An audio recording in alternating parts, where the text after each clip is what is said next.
Sidang lanjutan sengketa informasi publik ijazah Joko Widodo kembali digelar di Komisi Informasi Pusat. Pemohon Bonatua Silalahi menilai hasil uji konsekuensi menunjukkan bahwa dokumen tersebut bersifat terbuka bagi publik.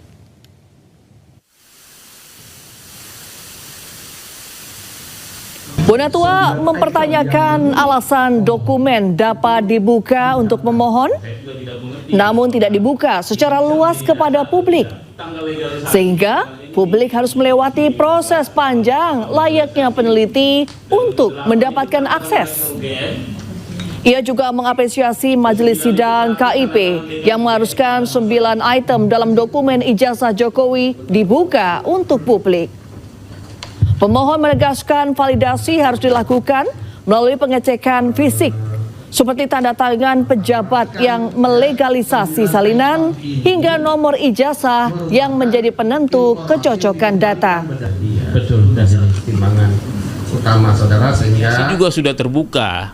Cuman saya nggak mau sampaikan di sini waktu itu karena kami diatur oleh gentleman agreement waktu itu tidak boleh membukakan hasil mediasi.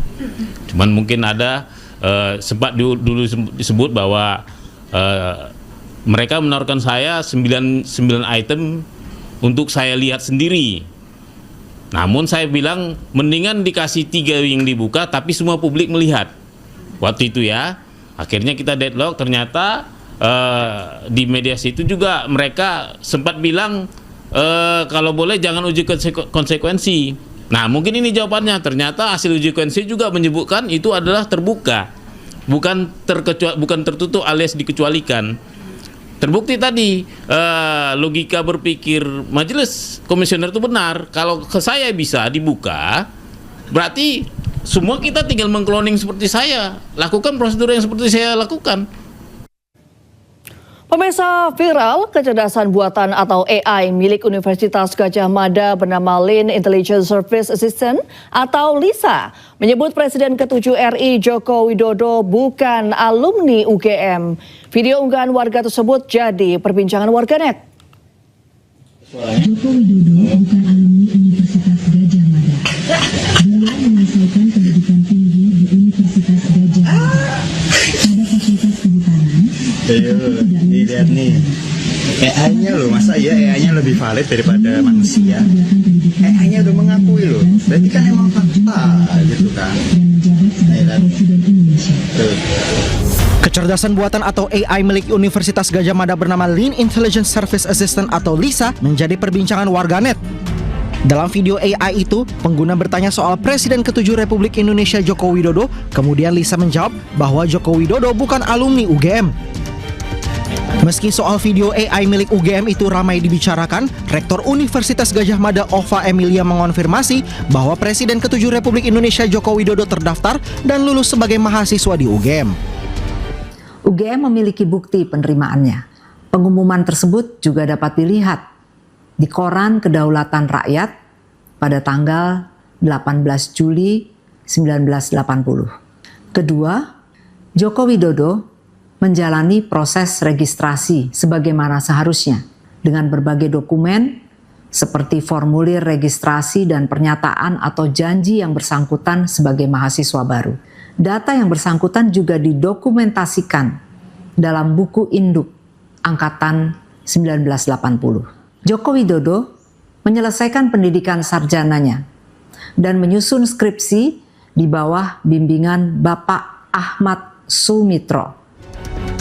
Rektor UGM menambahkan bahwa Joko Widodo lulus program sarjana pada tanggal 23 Oktober tahun 1985 dengan IPK 2,5 ke atas dan telah menerima ijazah sesuai ketentuan. Tim Liputan iNews melaporkan.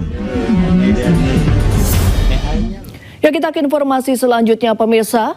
Kejaksaan Agung melalui Kejaksaan Negeri Jakarta Pusat melimpahkan berkas perkara Nadiem Makarim terkait kasus dugaan korupsi pengadaan laptop ke Pengadilan Tipikor.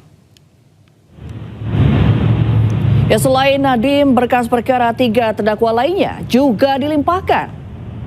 Usai berkas perkaranya dilimpahkan, Nadiem akan segera disidang. Sebelumnya berkas perkara Nadiem, Makarim, dan 3 terdakwa lainnya telah lengkap atau P21 pada 10 November 2025 lalu dan dilimpahkan ke Kejaksaan Negeri Jakarta Pusat. Menurut Ketua Tim Jaksa Penuntut Umum, Pengadilan Negeri Jakarta Pusat usai penyerahan berkas perkara hanya tinggal menunggu jadwal sidang dan susunan hakim yang akan memimpin persidangan.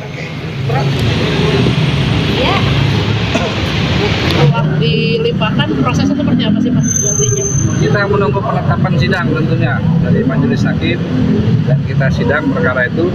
Nanti kita buka ke dalam dakwaan, kita uraikan semua perbuatan jahatnya Nadiem Makarim dan kawan-kawan.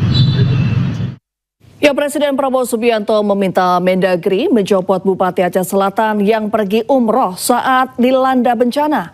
Hal itu disampaikan Prabowo saat memimpin rapat koordinasi penanganan dampak banjir Bandang, Sumatera.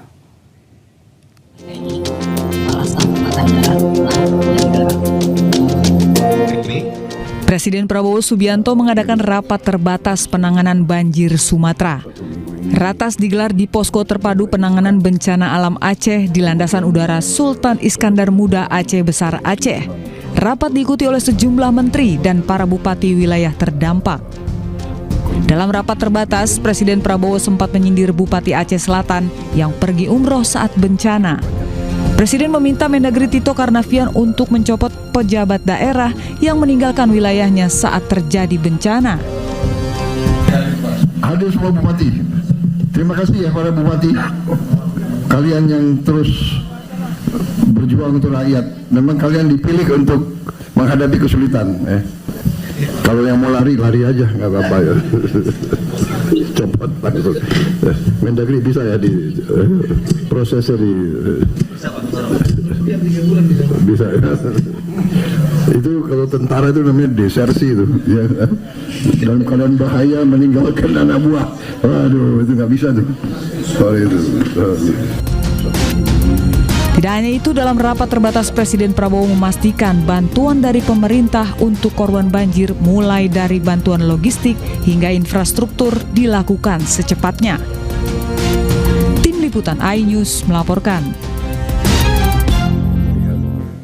Informasi lainnya, pemirsa, MNC Peduli kembali menggelar aksi donor darah yang diikuti ratusan karyawan MNC Group di gedung iNews Tower, Kebon Sirih, Jakarta Pusat.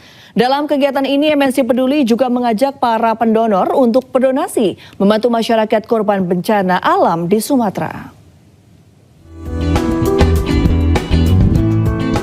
Ratusan karyawan MNC Group di kawasan Kebon Sirih, Jakarta Pusat antusias mendonorkan darahnya dalam MNC Love Donation yang digelar MNC Peduli bekerjasama dengan unit transfusi darah Rumah Sakit Cipto Mangunkusumo atau RSCM yang digelar di Gedung iNews Tower Kebon Sirih, Jakarta Pusat.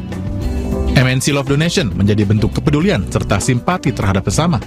Donor darah kali ini melibatkan ratusan karyawan MNC Group dari berbagai unit bisnis. Aksi ini juga membantu memenuhi kebutuhan stok donor darah di wilayah Jabodetabek. Oke, baik, untuk periode kali ini target kita 350 pendonor. Kalau RSCM sendiri kan seperti yang kita ketahui merupakan rumah sakit pusat rujukan nasional. Jadi memang begitu banyak ya jenis-jenis penyakit yang ada di sana. Paling banyak kita sih selama ini pasien-pasien kanker ya, pasien kanker, terus pasien-pasien yang kehilangan darah, pastinya yang ada masalah di gangguan perdarahannya. Harapannya sih semoga acara ini terus berlangsung ya, karena ngelihat antusiasme teman-teman semuanya tuh rame gitu. Jadi menurut saya ini sangat bermanfaat tentunya untuk kita sendiri yang donor dan juga yang menerimanya nanti. Dalam kegiatan ini, para karyawan MNC Group juga menunjukkan solidaritas melalui aksi peduli bencana Sumatera. Kepedulian ini ditunjukkan dengan menuliskan doa dan dukungan bagi para korban, serta memberikan donasi langsung yang akan disalurkan melalui MNC Peduli kepada masyarakat terdampak bencana Sumatera. Dan di samping kegiatan untuk donor darah, MNC Peduli juga kita menggalang dana untuk bencana di Sumatera Utara, Sumatera Barat, dan Aceh. Insya Allah ini tim dari MNC Peduli sudah jalan ke Sumatera. Mudah-mudahan ini bisa segera kita salurkan bantuan dari MNC Peduli. MNC Peduli akan terus berkomitmen untuk melaksanakan berbagai program sosial untuk membantu masyarakat yang membutuhkan. Dari Jakarta, Kea Della Rosa, Surya Lisantoso, iNews melaporkan.